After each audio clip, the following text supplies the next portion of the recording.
Okay, I don't know what the point of that was. Well, okay, you don't believe that because you don't know anything about it, I guess. 9/11 hijackers, don't interrupt yet. Hang on a second. I didn't realize Scott Horton was catching bodies for as long as he has been. Just absolutely embarrassing for Bill Kristol, one of these neocon freaks. And you have a guy like Scott Horton who's just got all his facts straight, lays out the history clear as day, and then you pass it over to Bill Kristol, and he has absolutely nothing. So Scott Horton is going to embarrass him over and over again. It's like a stern father giving a serious talking to a baby, you know.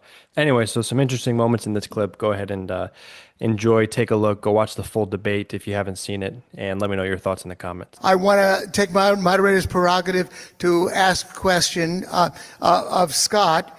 I believe Bill Kristol has basically asked you for a counterfactual.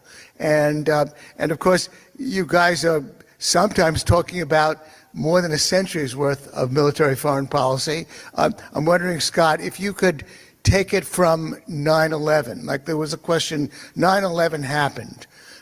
Let's assume that everything up through 9/11 also happened. You didn't change that part of history. But now, from 9/11 on, Bill is really challenging you to say, what is your alternative to what went on? What could have happened from 9/11 on? What? Well, I'll cite the great Harry Browne, the former Libertarian presidential candidate and great Libertarian activist. I asked him on my show, Harry Browne. Did you hear me the first part? Yeah, go ahead. The great Harry Browne. I asked him, well, what would you have done?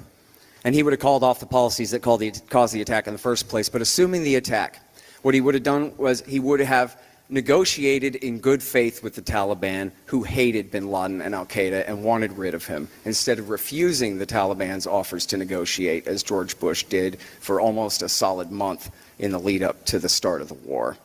And barring that, barring success on negotiating extradition, he would have sent special operations forces to capture or kill bin Laden and his few hundreds, no more than 400, members of al-Qaeda there hiding with bin Laden at Tora Bora in Afghanistan. And then he would have called the whole thing off, and especially including the entire policy of American dominance in the Middle East. That was the cause of the problem in the first place. Our bases in Saudi, our support for Israel and their unending violence against the people of Palestine and at that time of Lebanon. And if we had just called all of that off and proved to the world that we are what the Statue of Liberty says that we are, and that was Harry Browne's thing, the Statue of Liberty. And if we had, really worked hard to perfect liberty in our own country and to spread it by example. And in fact, Harry Browne was an evangelical libertarian. He was determined to see liberty spread around the world. And he was determined to give his Statue of Liberty speech. He would have given it every day if he'd been the president, about how we are doing everything we can to perfect the application of the Bill of Rights in our society. And your societies out there in the world, your bills of rights aren't good enough. And you need to try at least as hard as we are trying to create a free society for our own people here. And then, instead of wading in a swimming pool of the blood of innocent people, looking like the world's worst hypocrite, it would have been great. And it would have sounded great to the people of the world. Remember, on September 12th, they held a 1 million-man candlelight vigil in downtown Tehran on behalf of the people of the United States. We had the entire world ready to listen to America, ready to join up in our cause. But it wasn't the right cause. It was, hey, you know what we could do? We could get a bonus war. If we could just lie to these people, and we'll just publish in the Weekly Standard over and over and over again that Osama bin Laden and Saddam Hussein are friends, and Saddam's going to give weapons of mass destruction to Osama bin Laden to kill you and your mama in your hometown if we don't preempt them and stop them from attacking us first. Let's do that. We could get away with that. People are so upset about the 3,000 dead New Yorkers, we could exploit that grief and fear. And we could overthrow whoever we want now.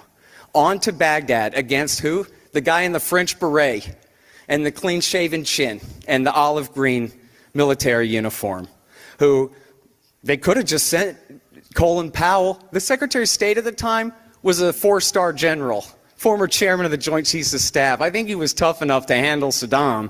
And if not him, how about mean old Donald Rumsfeld, they were old friends from when he helped arm Iraq in the 1980s under Ronald Reagan.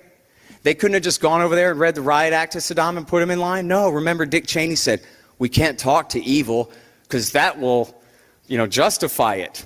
And that will, Saddam Hussein, like he wasn't already the dictator of Iraq since 1979. That will give him legitimacy and credibility if we talk to him. We have only one choice, to attack Iraq before they attack us first. Yeah.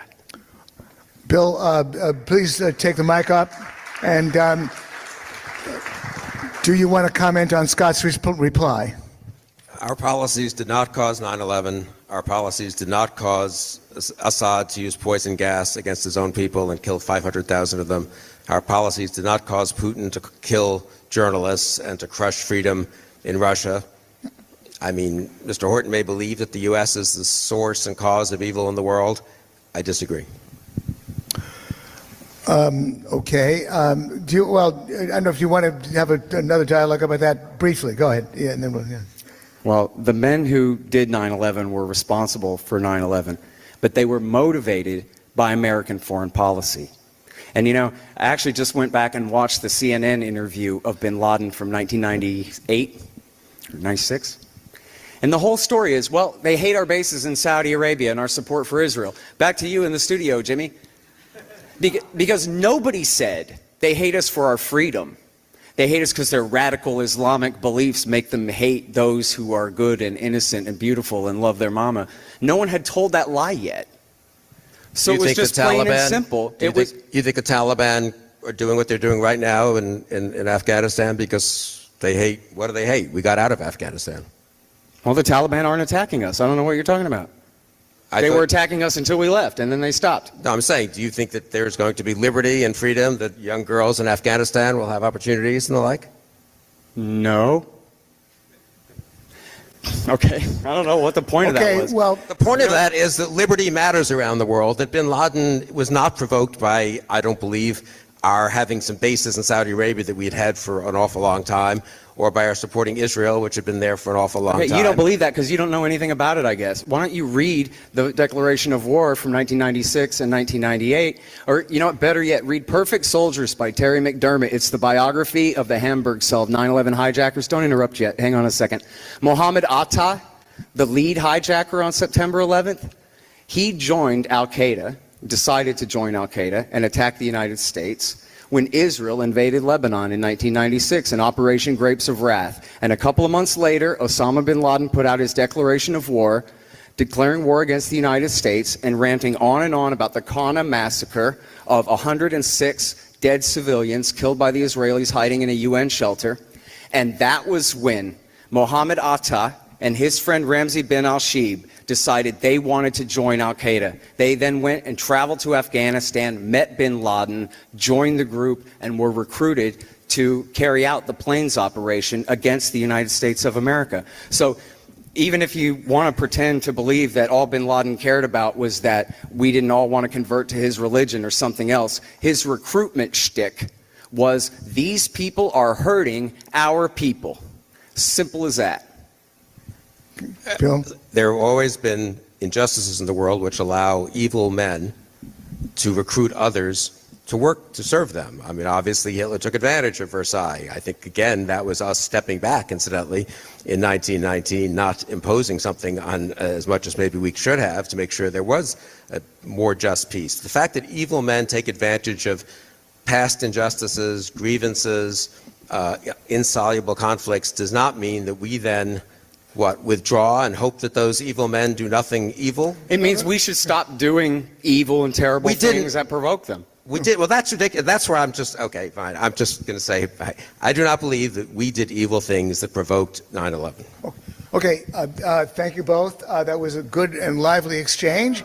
And now we are going to put it over to questions. Please don't identify yourself.